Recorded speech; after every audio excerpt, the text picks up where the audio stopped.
Hello friends, welcome to my channel. आज हम लोग पढ़ने वाले हैं एसएसटी हिस्ट्री चैप्टर 2 के बारे में कि कैसे ब्रिटिश ईस्ट इंडिया कंपनी जो आई थी हमारे भारत में ट्रेड करने के लिए, लेकिन कैसे धीरे धीरे ट्रेड करने के बाद वो क्या करने लगी, अपनी टेरिटरी को हमारे देश में एक्सपेंड करने लगी।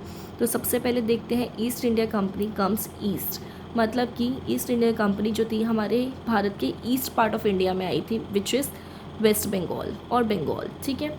इन 1600 east India company acquire a charter from queen Elizabeth, मतलब कि जो ईस्ट इंडिया कंपनी थी, ईस्ट इंडिया कंपनी ने क्या किया, क्वीन एलिजाबेथ वन के पास वो गई और उन्होंने बोला कि हमें एक चार्टर इशू करिए जिसमें हमें एक परमिशन चाहिए। चार्टर क्या होता है, एक तरीके की परमिशन जो कि वो क्वीन एलिजाबेथ वन से लेना चाहते थे कि हमें क्या मिले, सोल राइट मिले, सोल राइट टू ट्रेड, कि हम भारत में एक ऐसी इकलौती कंपनी बने जो इंग्लैंड से जाए और वहाँ पर जाके ट्रेड करें। इंग्लैंड से कोई और दूसरी कंपनी उठ के खड़ी नहीं होनी चाहिए और जो बोले कि हमें भी इंडिया जाके ट्रेड करना है। तो क्वीन एलिजाबेथ ने चार्टर इशू किया, वो इस बात पे अग्री करी और उन्होंने क्या कर दिया, सोल राइट दे दिया ब्रिटिश ईस्ट इंडिया कंपनी को। और ये ब्रिटिश ईस्ट इंडिया कंपनी ने क्यों लिया ये right, to eliminate the competition. British East India Company चाहती थी कि हमारे क्या हो, कंपटीशन एलिमिनेट हो जाए, हमें किसी प्रकार का कंपटीशन फेस ना करना पड़े अदर कंपनीज़ के साथ, तो इसलिए उन्होंने ऐसा किया।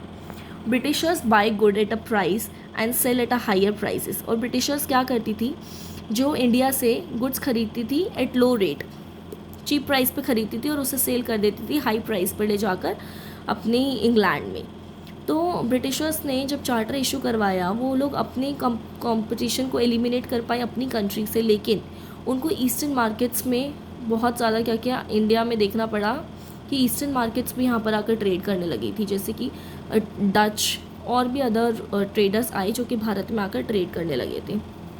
तो ब्रिटिशर्स को कंपटीशन फेस करना पड़ा with other countries. If we talk about in 1498 मतलब ब्रिटिशर्स के भी आने से पहले सबसे पहले पोर्टुगीज़ एक्सप्लोरर थे, which is Vasco da Gama, जिन्होंने सबसे पहले डिस्कवर किया था इंडिया को with the help of sea route. Goa में वो सबसे पहले आए थे, जहाँ पे उन्होंने वेस्ट कोस्ट लाइन पर डिस्कवर किया भारत को।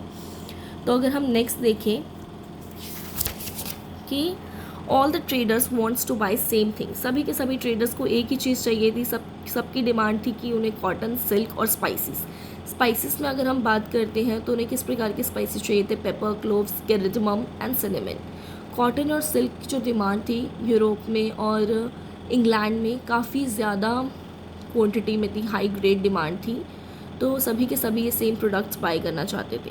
टू एलिमिनेट कंपटीशन, अब अदर जो ईस्टर्न कंट्रीज़ आई थी या फिर जो अदर ट्रेडर्स थे उनके साथ कंपटीशन को एलिमिनेट करने के लिए ब्रिटिशर्स ने क्या किया, दे ब्लॉक द रूट्स। उन्होंने क्या कर दिया, जो अदर ट्रेडर्स थे उनके रूट्स को ब्लॉक करने लगे थे, साथ में अपनी जो शीप्स थी, राइवल्स की शीप्स, उन्हें भी वो क्या कर देते थे, स्टॉप कर देते थे, जाने से रोक देते थे, ताकि वो अपने सप्लाई ना कर पाए अपने गुड्स की। दे स्टार्टेड फोर्टिफिकेशन, उन्होंने क्या करना स्टार्ट कर दिया, किलेबंदी करना स्टार्ट कर दिया अपने फैक्ट्री के आसपास, और साथ में आर्म्स रखना स्टार्ट कर दिए, वेपन्स रखना स्टार्ट कर दिए, ताकि वो कंपटीशन को एलिमिनेट कर सकें। नेक्स्ट अगर हम देखें तो इसके वजह से क्या हुआ, East India Company begins trade in Bengal. East India Company ने क्या स्टार्ट कर दिया, बंगाल में ट्रेड करना स्टार्ट करा। तो सबसे पहले अगर हम बात करें तो फर्स्ट इंग्लिश फैक्ट्री जो थी वो setup on the banks of river Hooghly in 1651। Britishers ने क्या किया, अपनी पहली फैक्ट्री सेटअप करी ऑन द रिवर हुगली 1651 में। ये फैक्ट्री क्या थी, एक तरीके का वेयर हाउस था, मतलब कि जैसे गोदाम टाइप, जिसमें वो क्या करते थे, जो भी प्रोडक्ट्स का वो एक्सपोर्ट करने वाले हैं, इंग्लैंड भेजने वाले हैं, यूरोपियन मार्केट्स में सेल करने वाले हैं, स्पाइसेस, कॉटन, सिल्क, वो इसको स्टोर करके यहाँ पे रखते थे, जिससे कि उनकी एक फैक्ट्री सेटअप करी गई थी, उसमें सब सामान वो अपना रखते थे। नेक्स्ट अगर हम देखें तो उन्होंने फैक्ट्री तो सेटअप करी, साथ में उन्होंने क्या कर दिया, they started building a fort near the factory. उन्होंने फैक्ट्री के आसपास और फैक्ट्री के चारों तरफ क्या कर दिया, फोर्टिफिकेशन कर दिया। फोर्टिफिकेशन क्या होता है बेटा, एक तरीके से किलेबंदी करना। फोर्टिफिकेशन मीन्स किलेबंदी कर दी गई सभी चारों तरफ से, ताकि कोई एंटर ना कर सके। और जो वहाँ के जो लोकल मर्चेंट्स थे, ट्रेडर्स थे, वो भी धीरे धीरे फैक्ट्री के आसपास आकर बसने लगे। नेक्स्ट अगर हम देखें औरंगज़ेब, तो औरंगज़ेब ने क्या किया, दे इशूड अ फरमान। उन्होंने एक फरमान इशू किया, ब्रिटिशर्स ने औरंगज़ेब को, उस टाइम जो मुग़ल रूलर थे वहाँ पे उनको बहलाया फुसलाया, परसुएट करा कि हमें एक फरमान चाहिए, आप फरमान इशू कर दो और रॉयल ऑर्डर में लिख दो। रॉयल फरमान क्या होता है? एक तरीके का रॉयल ऑर्डर, मीन जिसमें राजा क्या करता है, अपनी वर्डिक्ट लिखता है किंग कि हाँ मैंने ये काम ऐसे करने के लिए कहा है। तो right to trade duty free, Britishers को ये राइट मिल गया कि वो जो भी एक्सपोर्ट करने वाले हैं, यहाँ से प्रोडक्ट्स भेजेंगे यूरोपियन मार्केट्स में, उस एक्सपोर्ट पे कोई भी किसी भी प्रकार का टैक्स नहीं पे करना पड़ेगा उन्हें। तो बंगाल को इस डिसीजन से बंगाल को क्या करना पड़ा? बहुत ज़्यादा लॉस हुआ, उन्हें लॉस फेस करना पड़ा, क्योंकि ब्रिटिशर्स क्या कर रहे थे, ड्यूटी फ्री टैक्स, उनको टैक्स पे नहीं करना पड़ रहा था।